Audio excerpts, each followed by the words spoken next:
அனைத்து ஆன்மீக நண்பர்கள் அனைவருக்கும் வணக்கம். இன்னைக்கு நம்ம இந்த வீடியோ தொகுப்புல நீங்க திருச்செந்தூர் முருகனை தரிசனம் செய்ய செல்லும் பொழுது இந்த ஒரு பொருளை 1 கிலோ வாங்கிட்டு போங்க. கண்டிப்பா நீங்க கேட்டதை திருச்செந்தூர் முருகர் 100% உங்களுக்கு நிறைவேற்றி கொடுப்பாருங்க. அதுதான் இன்னைக்கு நம்ம இந்த வீடியோ தொகுப்புல முழுமையா பார்க்க போறோம். இந்த வீடியோ பதிவை நீங்க ஸ்கிப் பண்ணாம பாருங்க. ஏன்னா இப்ப உங்கள பல பேர் சொல்றீங்க அந்த ஒரு பொருள் என்ன அதை சொல்லுங்க முதல்ல அப்படின்வீங்க.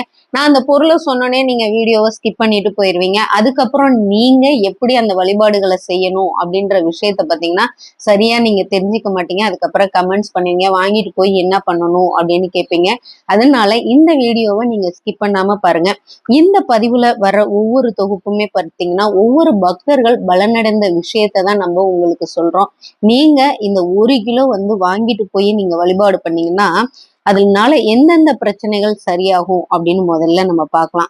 இப்ப ஜாதக தோஷம் சொல்லுவாங்க இல்லையா, அதுல பாத்தீங்கன்னா செவ்வாய் தோஷம், மாங்கல்ய தோஷம், இதே மாதிரி அப்புறம் பாத்தீங்கன்னா குழந்தை இல்லாண்மை, பித்ரு தோஷம், அப்புறம் இந்த மாதிரி சத்த தோஷம்னு ஒரு தோஷம் இருக்குங்க. இந்த மாதிரி பலவிதமான எல்லா தோஷங்களுக்குமே பாத்தீங்கன்னா ஒரே தீர்வு. இந்த பொருளை நீங்க 1 கிலோ வாங்கிட்டு போங்க. அது என்ன பொருள் அப்படின்னு பாத்தீங்கன்னா ஒண்ணுமே இல்லைங்க, 1 கிலோ பூந்தி. இப்ப உங்களால முடியிற அளவு நீங்க வாங்கிட்டு போய் கொடுங்க. 1/2 கிலோ முடிஞ்சாலும் 1/2 கிலோ வாங்கிட்டு போய் கொடுங்க. 1 கிலோ முடிஞ்சாலும் 1 கிலோ வாங்கிட்டு போய் கொடுங்க. இல்ல 10 கிலோ முடியும், 5 கிலோ முடியும், உங்களுடைய சௌரியத்தை பொறுத்தது. ஆனா கட்டாயமா நீங்க பூந்தி வாங்கிட்டு திருச்செந்தூர் போங்க.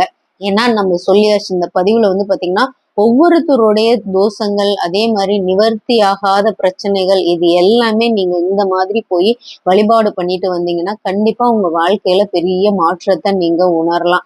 இப்போ நம்மளோட ஒவ்வொரு பதிவுலையும் நம்ம சொல்லுவோம் திருச்செந்தூர் முருகர் பலனடைந்த விஷயங்களை தான் நம்ம சொல்றோம். ஏன்னா நம்மளுக்கு யாராவது சொல்லும் பொழுது அந்த விஷயம் அவங்களுக்கு நடந்திருந்தா அதை நம்ம செய்யும் பொழுது பாத்தீங்கன்னா நம்மளுக்கே ஒரு மன திருப்தி கிடைக்கும். ஏன்னா அப்பதான் நம்ம நம்பிக்கையோடய அந்த வழிபாடை நம்ம வாழ்க்கையில நம்ம செய்ய முடியும்.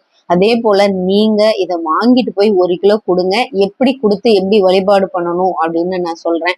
நீங்க முதல்ல திருச்செந்தூர் போனீங்கன்னா, ஏன்னா இப்போ உங்கள ஒரு சிலர் பாத்தீங்கன்னா காலையில போயிட்டு சாயந்தரம் வரவங்க இருப்பாங்க. ஆனா நீங்க இந்த வழிபாடு செய்ய போனீங்கன்னா ஒரு நாள் இரவு தங்கி வழிபாடு பண்ணிட்டு வாங்க.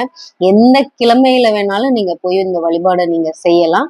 எப்ப வேணாலும் நீங்க போய் செய்யலாங்க. உங்களால எப்ப முடியுமோ அப்ப நீங்க கட்டாயம் திருச்செந்தூர் போய் இது 1 கிலோ நீங்க வாங்கி கொடுத்து மட்டும் நீங்க வழிபாடு பண்ணிட்டு வாங்க. எப்ப நீங்க வழிபாடு பண்ணிட்டு வரேன் அப்படின்ற தேதியை வரைக்கும் நீங்க எழுதி வச்சுக்கோங்க. ஏன்னா எப்படி அந்த உங்க வாழ்க்கையில ஒரு மாற்றத்தை நீங்க கேட்ட விஷயத்த திருச்செந்தூர் முருகர் உங்களுக்கு நிறைவேற்றி கொடுக்குறார் அப்படின்றத நீங்களே தேதியை குறிச்சு வச்சு பார்க்கலாங்க. அந்த அளவுக்கு இது ரொம்ப ரொம்ப சக்தி வாய்ந்த பரிகாரம். நீங்க என்ன பண்ணா முதல் நாள் போய் திருச்செந்தூர்ல தங்கிருங்க. தங்கிட்டு அதுவும் பௌர்ணமிக்கு போனீங்கன்னா ரொம்ப விசேஷம். ஆனா ரொம்ப கூட்டம் இருக்குங்க பௌர்ணமிக்கு திருச்செந்தூர்ல. அதனால இப்ப பெரியவங்க குழந்தைங்களை எல்லாம் அழைச்சிட்டு போனீங்கன்னா கொஞ்சம் கஷ்டம். இப்ப தனியா போய் வழிபாடு பண்ணிட்டு வர்றீங்க, இப்ப உங்க கணவரோ நீங்களோ யாரோ ஒருத்தர் போய் பண்ணிட்டு வந்தீங்கன்னா பரவாயில்ல. ஏன்னா ரொம்ப கூட்டம் பாத்தீங்கன்னா பௌர்ணமில ரொம்ப ஜாஸ்தியா இருக்கும். விசேஷ நாள்ல எல்லாம் திருச்செந்தூர்ல பொதுவாவே பாத்தீங்கன்னா பல லட்சம் மக்கள்கள் தினமும் வழிபாடு பண்றாங்க திருச்செந்தூர்ல. அதுவும் விசேஷ நாள்ல ரொம்ப கூட்டமா இருக்கும். அதனாலதான் நான் சொன்னேங்க, உங்களுடைய சௌரியத்தை பொறுத்து நீங்க போய் இந்த வழிபாடு செய்யுங்க. செஞ்சுட்டு நீங்க அங்க ஒரு நாள் இரவு தங்கிட்டு நீங்க எந்த விஷயம் நினைக்கிறீங்களோ அதை நினைச்சு போய் இந்த பரிகாரத்தை நீங்க செஞ்சுட்டு வாங்க. பரிகாரம்னு சொல்றதை விட 1 கிலோ பூந்தி நீங்க வாங்கிட்டு போங்க. ஏன்னா இப்ப முடியாதவங்கன்னா, ஏன்னா நம்மளால இப்ப உள்ள சூழ்நிலையில 1/2 கிலோ பூந்தி வாங்க முடியாத சூழ்நிலைலாம் நம்மள கடவுள் வைக்கல. அதனால நீங்க வாங்கிட்டு போங்க. வாங்கிட்டு போய் முதல்ல நீங்க ஒரு நாள் தங்கணும் இல்லையா, அப்ப நீங்க தங்கிருங்க. முதல் நாள் நைட்டு, மறுநாள் நாளைக்கு நேரில் காலையில எந்திரிச்சோன்னே போய் குளிங்க. அதுக்கப்புறம் கடல்ல நீராடுங்க. அதுக்கப்புறம் நீங்க தூண்டுகை விநாயகரை வழிபாடு செய்யுங்க. அதுக்கப்புறம் நேரா முருகரை போய் வழிபாடு பண்ணுங்க. முருகரை வழிபாடு பண்ணிட்டு 3 நெய் விளக்கு வாங்க. அங்க நெய் விளக்குலாம் விற்பாங்க.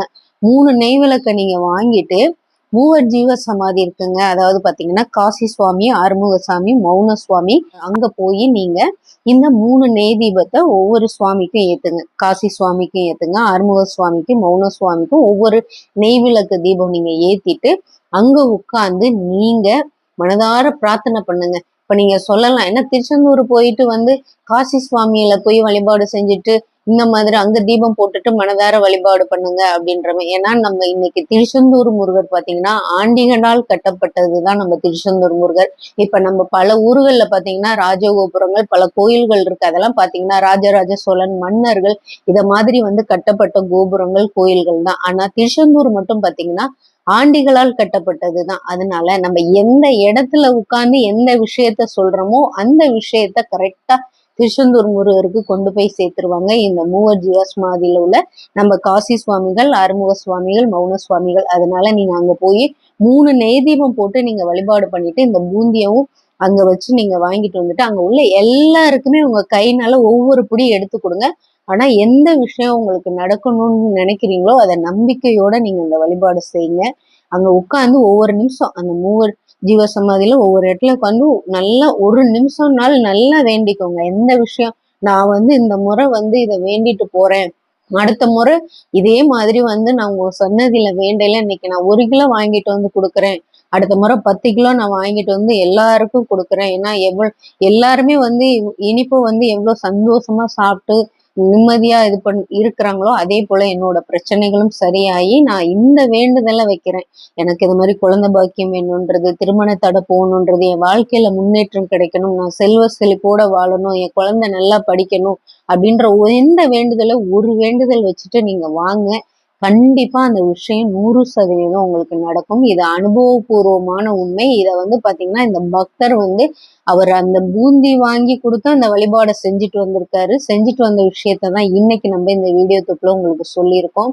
இதே போல நீங்க ஒரு முறை இந்த முறைப்படி நீங்க போய் வழிபாடு பண்ணிட்டு வாங்க. இதை 1 கிலோ வாங்கிட்டு போய் அங்க ஜீவர் சமாதிட்டே கொடுங்க. அங்கேயும் பக்தர்கள் வழிபாடு பண்ணுவாங்க. அப்படி அங்க நீங்க வழிபாடு பண்ற நேரத்துல யாரும் இல்லை அப்படின்னா அழகா திருச்செந்தூர் கிட்ட நிறைய கடல் ஓரத்துல கடைகள்ல அவ்வளவு பக்தர்கள் இருப்பாங்க. அவங்களுக்கு அள்ளி ஆளுக்கு கொடுங்க.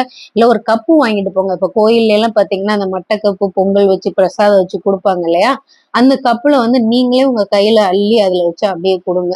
கண்டிப்பா உங்க வாழ்க்கையில 100% திருச்செந்தூர் முருகர் பெரிய மாற்றத்தை கொண்டாடுவாரு. ஏன்னா இந்த வழிபாடு பாத்தீங்கன்னா இது வரைக்கும் யாருமே சொல்லலைங்க. நீங்க கூகுள்ல போய் பார்த்தா கூட இந்த விஷயம் கிடைக்காது. ஏன்னா உங்களை மாதிரி என்ன மாதிரி திருச்செந்தூர் முருகரை வழிபாடு பண்ணி பலன் அடைந்த பக்தருடைய விஷயம் நம்ம தான் முதலா நம்மளோட வீடியோ தொப்புல உங்களுக்கு சொல்றோம்.